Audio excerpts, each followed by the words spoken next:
All right, so this interview is for all you Giants fans who wanted the team to tank before the 3-game win streak. I kept receipts. Our New York Post NFL reporter Ryan Dunleavy has a trending article up on the Post website about how the Giants can improve their draft position with the loss to the Eagles Sunday, and he's here now to break it all down. Ryan, Happy New Year, man. Before you even go into your article and break this thing down, I just want to go on record saying I'm team hello, you play to win the game. So if they win, where would they pick? Well, they're 5 now, Brandon, and if there's only one 6-win team in the entire NFL, which is a little bit of a strange oddity, that's the Jets. So the worst they could do is if they win, they wouldn't pick any lower or higher or whatever you want to say than 8th. They're with the Titans and Chargers in the 5-win pool. The Jets have 6. Whether they beat the Patriots or not has an effect on the Giants draft position for either team. The Jets and the Patriots both top 8 picks. So they're 5 right now. If they win, they'll be in the 5, 6, 7, 8 range. All right, and they're going to play against the Eagles team who's not doing so well. In fact, and there are even reports that Nick Sirianni might rest some of their players. So we'll see how that goes leading up into Sunday. If they lose, where do you think they could end up drafting? Well, here's the good news for the people who want the Giants to tank. They don't have to tank to lose to the Eagles. They always lose to the Eagles. Like, even if the Eagles play their backups, the Giants will probably lose to the Eagles. 17 of the last 20 games, the Eagles have won in this rivalry. So it's a good time. It's a good opponent to play if you want the Giants to play for draft position. The players, of course, are not thinking that. The coaches are not thinking that.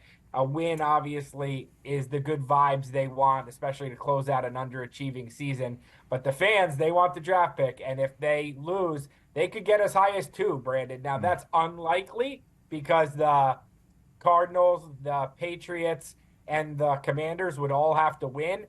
And then the tiebreaker when multiple teams have the same record is strength of schedule. And the Giants' strength of schedule right now is 511 winning percentage by their opponents.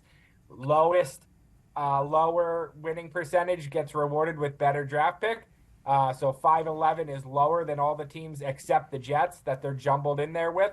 So if they end up with 5 wins, they'll probably, depending on what else happens around the league, they'll probably jump any of those teams that wins, the Commanders, the Patriots, or the Cardinals. So if you're asking me, my guess is one of those teams wins, the Giants lose, and the Giants end up picking 4th. That's my guess. Man, I'm just still on this. They could end up with 2. Like, when we tweet this out, those team tankers, once they catch wind that you said that there's a chance they could end up at 2, all the comments down low are going to be absolutely out of control. So let's move on, man. Whether they win or lose, how big of an offseason or draft does Joe Schoen have to have this offseason? I mean, do you think there's pressure on him? Enormous. Look, he's had a couple hits. Kayvon Thibodeau looks like a draft hit. Bobby Okereke looks like a free agency hit. But he's had some misses, right? I mean, Mark Lewinsky was the biggest signing of his first free agent class. He's probably going to get cut this offseason as a cap casualty. Hasn't started as a regular since week 1. He lost his job. Evan Neal obviously looks like a very big bust as a top 10 pick. It's an enormous offseason for Joe Schoen and for Brian Daboll. I mean, 3 years is usually the marker for where you grade a GM, and his stock is not as good as it was last season. And this team has a lot of holes. I mean, he needs to figure out his top playmaker on offense. Is it Saquon Barkley? He needs to address the offensive line. He needs a number 1 receiver. He needs secondary help. And then, of all, he has to figure out who his quarterback of the future is, whether that's Daniel Jones, whether that's a draft pick, whether that's a free agent competition for Daniel, or I'll say it, whether it's Tommy Cutlets.